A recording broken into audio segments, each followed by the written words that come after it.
Friends, welcome to Prabhas smart kitchen. నేను మీ ప్రభా. ఈరోజు నేను సింపుల్గా పొటాటో ఫ్రై ఎలా తయారు చేయాలో మీతో షేర్ చేసుకుంటాను. బ్యాచిలర్స్ కూడా చాలా ఈజీగా దీన్ని ప్రిపేర్ చేసుకోవచ్చు. ఇప్పుడు దీన్ని ఎలా తయారు చేయాలో చూద్దాం.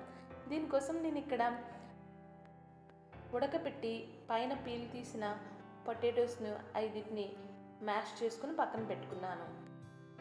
ముందుగా దీనికోసం స్టవ్ మీద ప్యాన్ పెట్టుకొని 4 టేబుల్ స్పూన్స్ ఆయిల్ వేసి ఆయిల్ హీట్ అయిన తర్వాత 1/2 టేబుల్ స్పూన్ ఆవాలు, 1/2 టేబుల్ స్పూన్ జీలకర్ర, 1 టేబుల్ స్పూన్ పచ్చిశనగపప్పు, 1 టేబుల్ స్పూన్ మినపప్పు వేసుకుని వీటిని దోరగా వేయించుకోవాలి.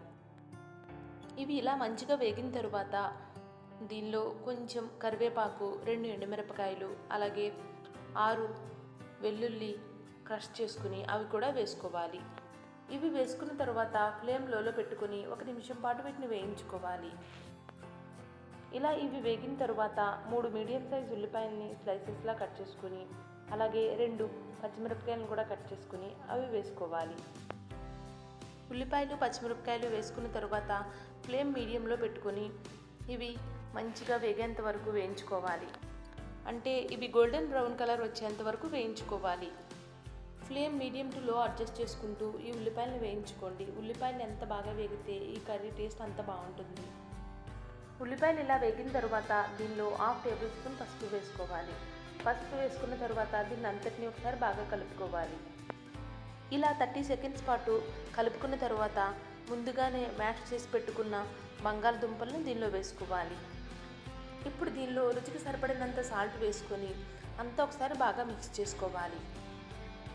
పోపు అంతా పొటాటో మ్యాష్కి పట్టేటట్టుగా అంతా బాగా మిక్స్ చేసుకోవాలి. ఫ్లేమ్ మీడియంలో పెట్టి ఇలా కలుపుతూ 5 నిమిషాలు దీన్ని వేయించుకోవాలి. పొటాటోస్ ఆల్రెడీ ముందుగానే కుక్ చేసుకున్నాం కాబట్టి 5 నిమిషాలు దీన్ని వేయించుకుంటే సరిపోతుంది. అంతేనండి, చాలా సింపుల్ వేలో పొటాటో ఫ్రైని ఇలా తయారు చేసుకొని చూడండి. సూపర్ టేస్టీగా ఉంటుంది. ఈ ఫ్రై రైస్లో కలుపుకొని తిన్నా చాలా బాగుంటుంది. లేదా సాంబార్ కానీ రసం కానీ చేసినప్పుడు సైడ్ డిష్గా చేసుకున్నా సూపర్గా ఉంటుంది. బ్యాచిలర్స్కి అయితే చాలా తక్కువ టైంలో ఈజీగా టేస్టీగా పొటాటోతో కర్రీ చేయాలి అనుకుంటే ఇలా చేసి చూడండి. షూర్గా మీకు నచ్చుతుంది. ఐ హోప్ ఈ వీడియో మీకు నచ్చిందని అనుకుంటున్నాను. నచ్చితే ఒక లైక్ చేయడం మర్చిపోవద్దు.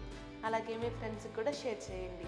ఫస్ట్ టైం నా ఛానల్ చూస్తుంటే సబ్స్క్రైబ్ చేసుకోవడం మర్చిపోవద్దు. పక్కనే ఉన్న బెల్ ఐకాన్ యాక్టివేట్ చేసి ఆల్ అనే ఆప్షన్ క్లిక్ చేయండి. దానివల్ల నేను వీడియో అప్లోడ్ చేసిన వెంటనే నోటిఫికేషన్ మీకు వస్తుంది.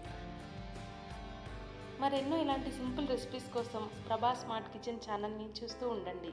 Thank you for watching.